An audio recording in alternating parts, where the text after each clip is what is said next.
It is the ultimate punishment, reserved only for the worst of the worst and the worst crimes. And there's renewed debate right now over the death penalty across the country.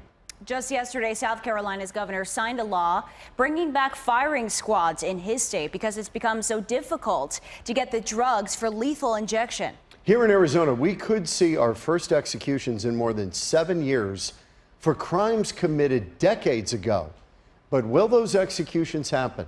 Troy Hayden has the story tonight.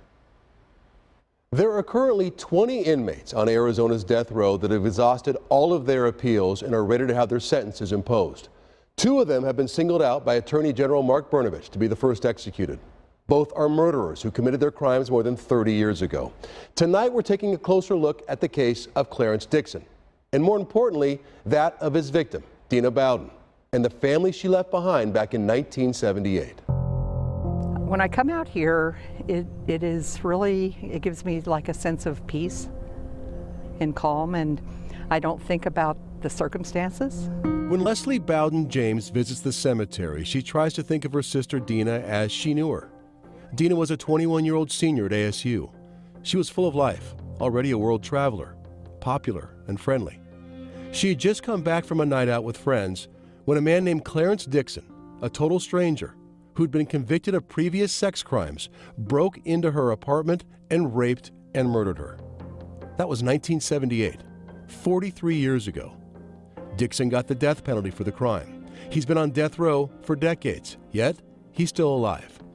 He's now one of 2 men who could soon get the ultimate punishment if and when Arizona resumes executions. And it could happen in just months. I've waited for this for a long time.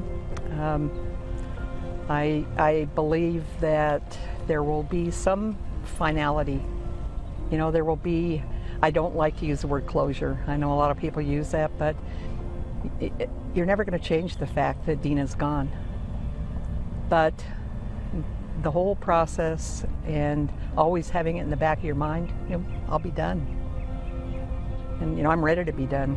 You have an ASU co-ed who was 8 hours short of graduation and was brutally raped, murdered, and killed in her own bed by some guy that has been to prison 2 other times for raping other women. So, you know, we shouldn't feel sorry for these defendants. Arizona Attorney General Mark Brnovich is pushing for the resumption of executions here in Arizona. The last one we carried out was in 2014. The execution chamber. We visited the death chamber at Florence Prison just before that execution, the first news crew allowed inside in decades. We were also the only TV crew allowed to tour the new open death row housing unit there at Florence, where death row inmates are now allowed to play board games and basketball together, waiting for their sentences to be carried out. So why did the execution stop? The big problem is getting the drugs that are used for lethal injections.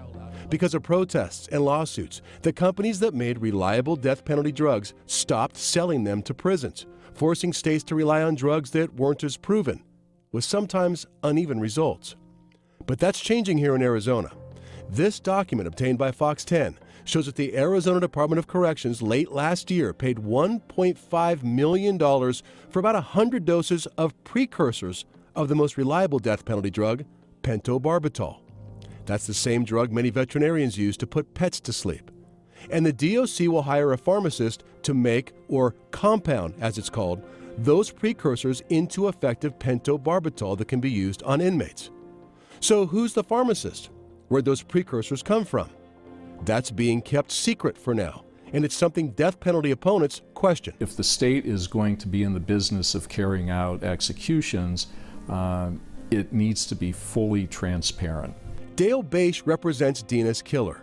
He says Dixon shouldn't be executed because he's mentally ill, and he wants more information on these new compounded drugs. What we're trying to do through the litigation is to make sure that if the execution does go forward, we're not going to have a botched situation like we had in 2014. That last execution was Joseph Wood, a man who killed his estranged girlfriend and her father in a Tucson auto body shop back in 1989.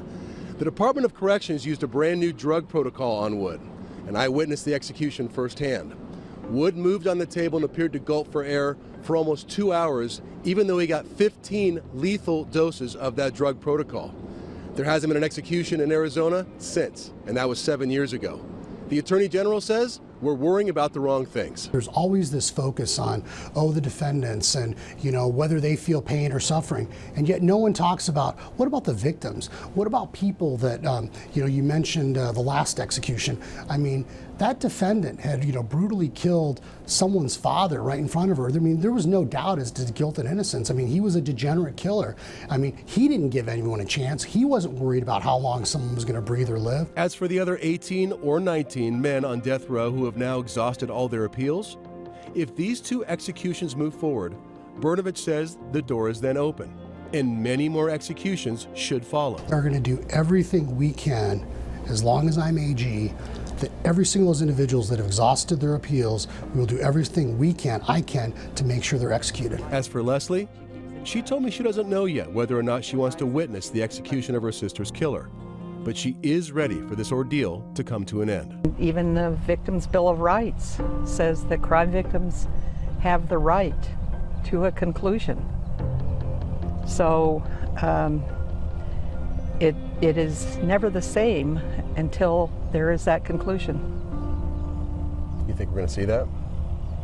This is the closest we've ever been, so yeah, I think we will.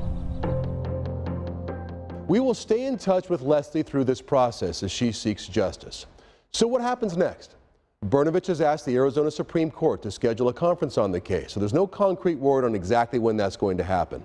But when it does, it sets in motion the signing of Dixon's death warrant. And once signed, Dixon will be put to death in 35 days.